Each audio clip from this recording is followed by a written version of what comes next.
Hello बच्चों, career goal YouTube channel पर आप सभी का स्वागत है। आज हम लोग इंग्लिश में हैव, हैज़ और हैड का प्रयोग करके ट्रांसलेशन बनाना सीखेंगे। देखिए, हैव, हैज़ और हैड, इन तीनों का अर्थ हैव, हैज़ ये प्रेजेंट टाइम को बताता है, ये प्रेजेंट इंडेफिनिट टेंस के लिए यूज होगा। और हैड, हैव, हैज का सेकंड फॉर्म है जो पास्ट इंडेफिनिट हो जाएगा। देखिए, हैव, हैज, हैड का अर्थ निकलता है, ये सेंस देता है कि किसी चीज पर कोई अधिकार का होना या किसी चीज पर पोसेशन, किसी चीज पर अधिकार को दिखाता है। जैसे मेरे पास कार है, आई हैव ए कार। तो हैव प्लूरल होता है, हैज सिंगुलर होता है। आई, यू, वी, दे, और कोई भी प्लूरल नंबर जब रहेगा तो उसके साथ हैव का प्रयोग करेंगे। ही, सी, इट या नेम होगा, जैसे रमेश एक नाम है, या कोई सिंगुलर नंबर हो तो उसके साथ हैज का प्रयोग करेंगे। और हैड का प्रयोग सभी सब्जेक्ट के साथ होता है, ऑल सब्जेक्ट, सभी सब्जेक्ट के साथ हैड का प्रयोग होता है।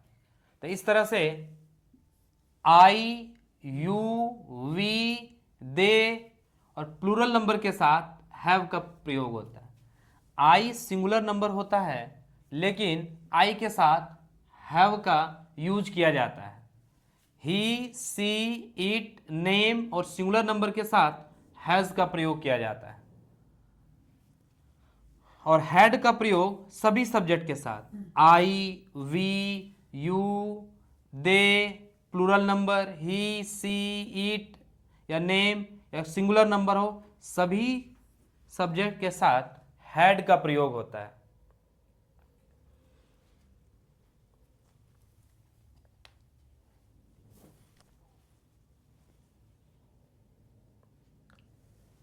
जैसे देखिए, मेरे पास एक रुमाल है।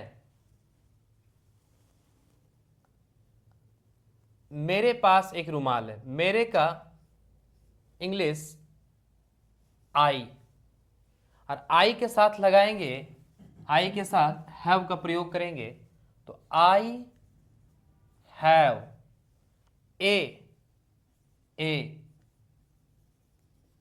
हैंडकरचीफ। मेरे पास एक रुमाल है। मुकुल को एक जीप है। यहां पर मुकुल को एक जीप है, इसका मतलब हुआ कि मुकुल के पास एक जीप है, यानी उस जीप पर अधिकार मुकुल का है। तो मुकुल एक नाम हो गया, और नाम सारे सिंगुलर में आते हैं, सारे नेम सिंगुलर में। तो Mukul has a jeep, Mukul के पास एक जीप है। अगला क्वेश्चन देखिए कि हमें 3 आंखें नहीं है। तो हमें 3 आंखें नहीं है, यानी हमें, यानी हमारे पास, जैसे हमें 2 पैर है, तो ये अंग को दिखाने के लिए हैव, हैज का प्रयोग करते हैं। जैसे आई हैव 2 लेग्स। उसी तरह से हमें 3 आंखें नहीं है, हमें वी वी हैव नॉट, तो हैवेंट लिख सकते हैं, या फिर वी हैव नॉट 3 आईज। इस तरह से हमने देखा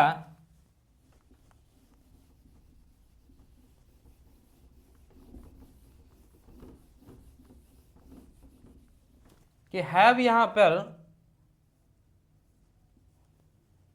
प्रेजेंट टेंस में है, तो इसलिए नेगेटिव बनाने के लिए हम लोग डू डज के साथ, नेगेटिव बनाने के लिए सब्जेक्ट और डू या डज के साथ नॉट लगाकर हैव का प्रयोग करेंगे। डू डज के साथ कभी भी हैज नहीं आएगा। तो इस सेंटेंस को हम लोग वी, और वी प्लूरल है तो we do not have 3 eyes, ये भी बना सकते हैं। ये दोनों सेंटेंस का सेम अर्थ है कि वी हैव नॉट 3 आईज, हमारे पास 3 आंख नहीं है, या हमें 3 आंख नहीं है। We do not have 3 eyes, यहां पे हैव फर्स्ट फॉर्म में यूज हुआ है। उसे घर नहीं है, यहां देखिए उसे ही सिंगुलर सब्जेक्ट है एक, तो सिंगुलर सब्जेक्ट के साथ हैज आ जाएगा। He has not a house, उसे घर नहीं है। या फिर इस सेंटेंस को डज के साथ बना सकते हैं, he does not have a house. तो यानी नेगेटिव बनाने के लिए हैव हैज के साथ डू और does not, do does plus not का प्रयोग कर सकते हैं, या डायरेक्टली डज नॉट या डू नॉट लिख सकते हैं। क्या तुम्हें भाई है, क्या तुम्हें भाई है, तो क्या को इंटरोगेटिव सेंटेंस है ये, तो क्या को पहले छोड़ दें और बनाए तुम्हें भाई है, यू हैव ए ब्रदर। और इंटरोगेटिव सेंटेंस में कन्वर्ट करने के लिए हम लोग हेल्पिंग वर्ब को सेंटेंस में पहले रखते हैं। तो हेल्पिंग वर्ब को पहले रखेंगे तो हैव यू ए ब्रदर। क्या तुम्हें भाई है, इस सेंटेंस को सब्जेक्ट हमारा यू है तो डू के साथ भी बना सकते हैं, do you have a brother. ये हमेशा याद रखें कि जब डू डज का प्रयोग करते हैं तो हैज कभी भी नहीं आएगा, हैव आएगा। क्या कुर्सी की 3 टांगे होती है, क्या कुर्सी की 3 टांगे होती है, तो देखिए इसको पहले कुर्सी की 3 टांगे होती है, द चेयर हैज 3 लेग्स, कुर्सी की 3 टांगे होती है। तो चेयर के साथ हैज आ रहा है, इंटरोगेटिव बनाने के लिए हैज को पहले रखेंगे सेंटेंस में, तो हैज ए चेयर 3 लेग्स।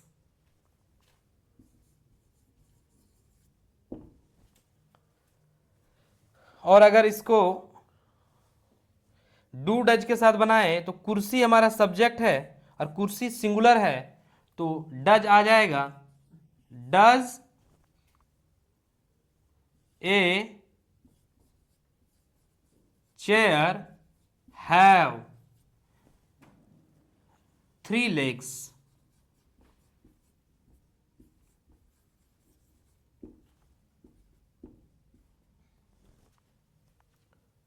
राजा दशरथ के 4 लड़के थे, तो राजा दशरथ के 4 बेटे थे, तो राजा दशरथ ये हमारा सब्जेक्ट है सेंटेंस में। थे यानी पास्ट, तो पास्ट में हैव का सेकंड फॉर्म हैड होता है, तो हैव का सेकंड फॉर्म हैड होता है, इसलिए थे के लिए यहां पर सेकंड फॉर्म हैड का प्रयोग करेंगे। राजा दशरथ, द किंग दशरथ, और सेकंड फॉर्म हैव का second form had, the king Dashrath had 4 son, 4 बेटे, 4 सन, 4 है तो प्लूरल है तो सन्स हो जाएगा। मेरे पास कल 5 रुपये नहीं थे, तो यहां पर भी थे है, मेरे पास। सेंटेंस में जब पास को दिखाने के लिए ही हैव हैज का प्रयोग होता है। मेरे पास कल 5 रुपये नहीं थे, तो मेरे पास आई और हैव का second form had, I had, और सेंटेंस नेगेटिव है तो आई हैडंट या I had not, I had not 5 रुपये, 5 रुपीज, 5 रुपीज कल, कल का इंग्लिश यस्टरडे, तो यस्टरडे, यानी मेरे पास कल 5 रुपये नहीं थे।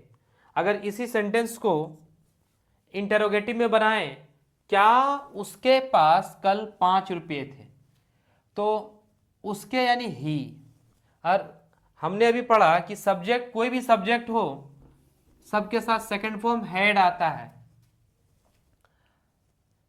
तो उसके पास क्या पहले, तो सेंटेंस में हैड को पहले रखेंगे।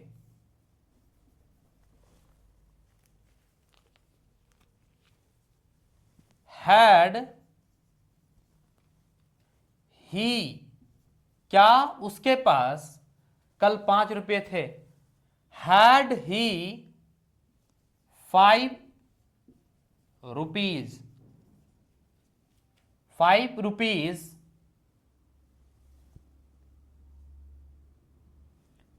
यस्टरडे। और अगर चाहे तो इस सेंटेंस को जिस तरह से डू डज का प्रयोग हैव हैज के साथ किए, उसी तरह से पास्ट इंडेफिनिट टेंस में हैड के साथ डिड का प्रयोग कर सकते हैं हेल्पिंग वर्ब, कि डिड ही हैव, तो अब हमारा वर्ब हो जाएगा have, did he have 5 rupees, 5 rupees yesterday, तो ये भी सेंटेंस हमारा सही है। इसी तरह से मेरे पास कल 5 रुपये थे, आई हैड नॉट, नहीं थे, I had not 5 rupees yesterday. इस सेंटेंस को हम लोग ऐसे भी बना सकते हैं, यहां देखिए सेंटेंस को, कि आई डिडंट या डिड नॉट का कॉन्ट्रैक्टेड फॉर्म है didn't, I didn't have 5 rupees yesterday. तो हम लोग सेंटेंस इस तरह से भी बना सकते हैं। Thank you for watching.